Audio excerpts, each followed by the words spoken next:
Okay, so for my book fair project, I read Other People's Children's Cultural Conflict in the Classroom by Lisa Delpit. This book is not, it's actually a collection of her writings and research reports and essays and even some speeches that she has regarding the topics and the main concerns of each section. So it's divided into 3 sections, the first being culture or controversies revisited. This is essentially her just kind of like beginning to open the eyes of educators to some of the issues and conflicts and struggles that students of color are going to face within our classrooms, just what that might look like, lessons from home and abroad.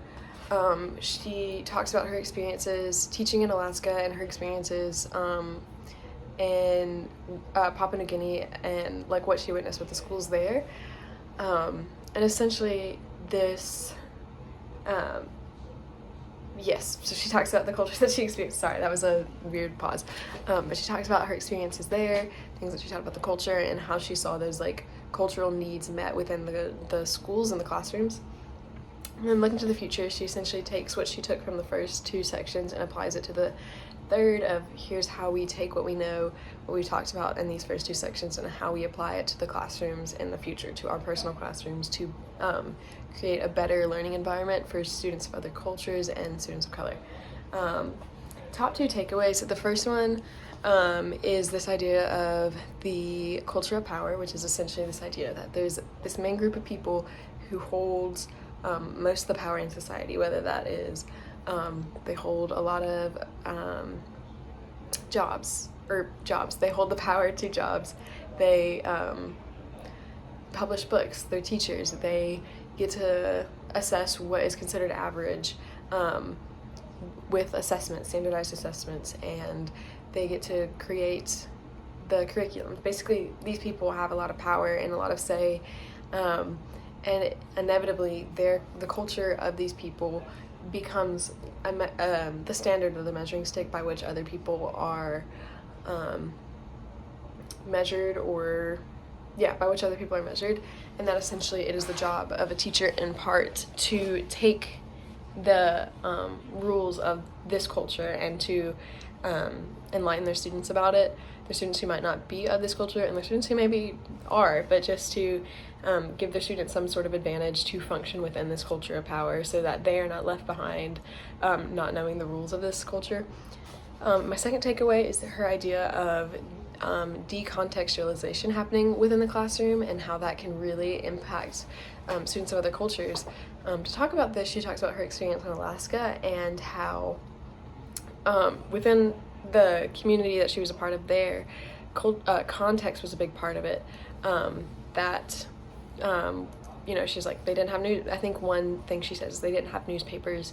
They would tell each other the news, and like the person being there and the context that they brought and being there was just as important as the words that they were saying.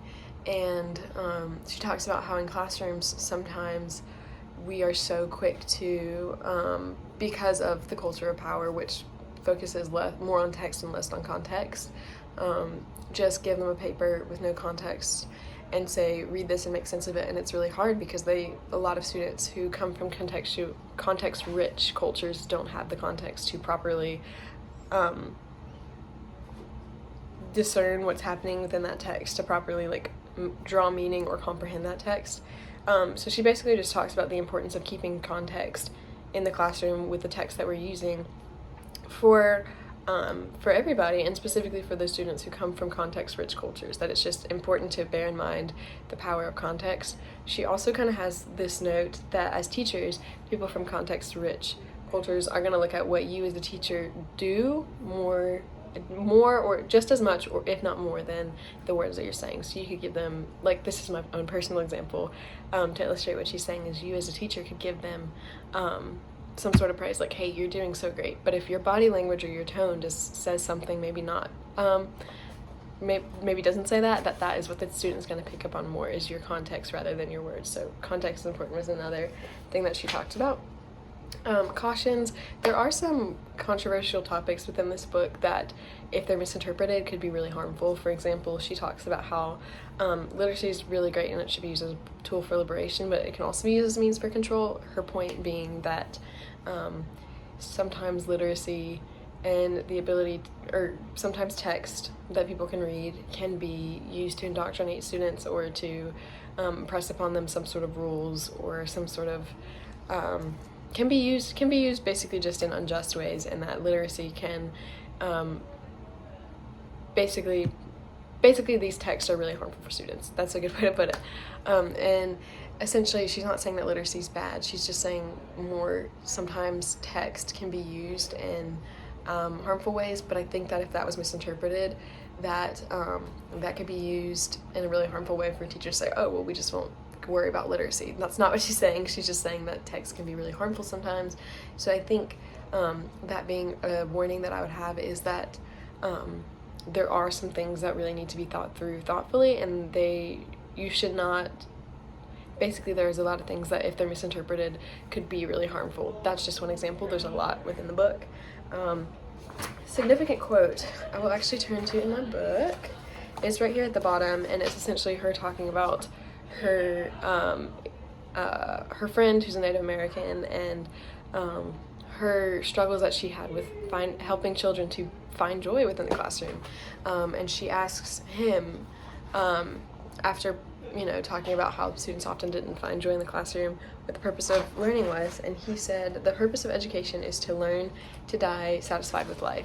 And I just thought that was really eye-opening, that I find that learning can be done in a way that gives students some sort of satisfaction, and that we should take it into our hands as educators to make learning something that is worthwhile and satisfies students and makes it enjoyable for them. So I thought that was a really significant quote.